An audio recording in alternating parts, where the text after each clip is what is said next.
السلام عليكم ورحمة الله وبركاته. من الظواهر الجميلة التي رأيناها اليوم في المقبرة هو أن يهتم أهل الميت اهتماما حقيقيا بميتهم. نحن عندما نأتي إلى أمواتنا نهتم بهم، ولكن ربما نهتم بهم اهتماما ظاهريا، كما لو أشعلنا البخور عند قبورهم، أو وضعنا إكليلا من الورد على أضرحتهم، أو بكينا على قبورهم. ربما هذا جيد، إلا أن هناك شيء أجود. المنفعة الحقيقية التي تنزل على روح الميت هي هذه المنفعة التي قام بها أهل هذا الميت جزاهم الله خيرا. وضعوا كمية من الطعام المتبقي منهم، ومن ثم جاءوا بإناء فيه ماء ووضعوه على قبر ولدهم.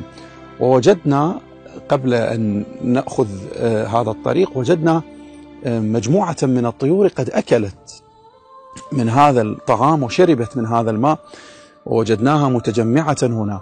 هذا عمل بسيط أيها الأعزاء، إلا أن فيه منفعة حقيقية إلى هذا المتوفى في رحمة الله جل وعلا.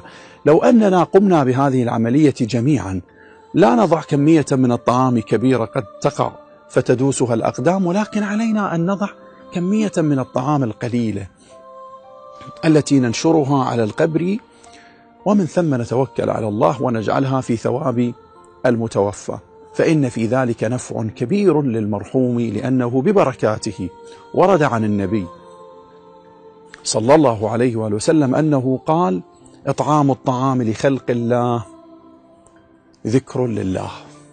توكلوا على الله وعمموا هذه الفائدة، لأن فيها نفع للجميع.